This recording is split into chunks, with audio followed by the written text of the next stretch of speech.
So we have this nice titanium alloy, and I had this publication in 2015 about the pure titanium, and there's only 2% of the cleared devices between 2015 and 2020 using the pure titanium.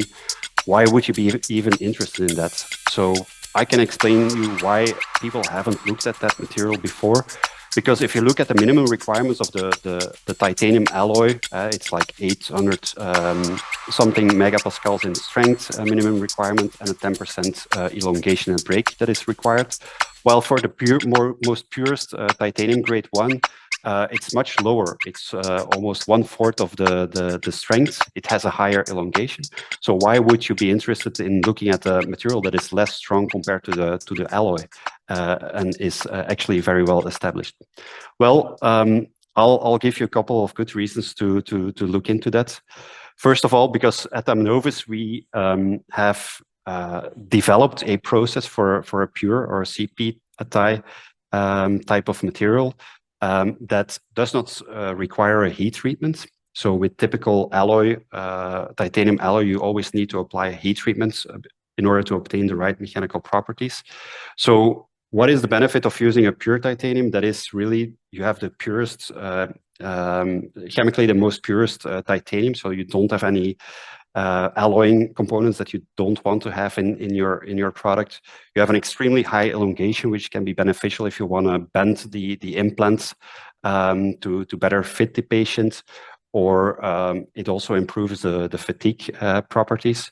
And it is at Amnovis, we have validated, as I said, without the need for a heat treatment, but that's also not just a one-time lucky shot. It is really based on statistics. We did a very thorough validation based on hundreds of tensile specimens that we did in our OQ and PQ validation efforts. So what does it mean for our customers? Yeah, the material benefits are there. So the high ductility that can be beneficial, no alloying components.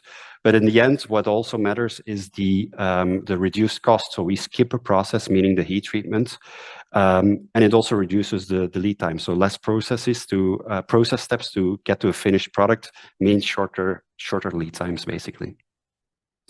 And to back up that story, right? So we have validated that. To back up that story, oh, sorry, I forgot about this thing. So if you compare it to the PEEK material that I mentioned before, that it was PEEK versus titanium, you see that PEEK is at even lower tensile strengths and somewhat of a medium elongation and break. So the question is, if you go from PEEK to titanium, why do you need to go to the titanium alloy, right?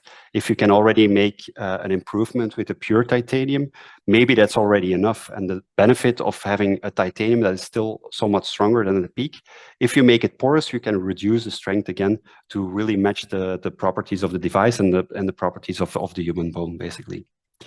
So to have our story backed up by reality, basically, or by some milestones. Earlier today, we had an interesting press release where we actually announced that we already delivered more than 50,000 implants with our game-changing titanium 3D printing process. So the titanium or the heat treatment-free titanium 3D printing process. This is a big milestone for us as a company. That is, we strongly believed in the process. We validated it. We validated it without the need for a heat treatment, and we're shipping implants already for more than 3 years now to our customers worldwide in orthopedic, spine, CMF.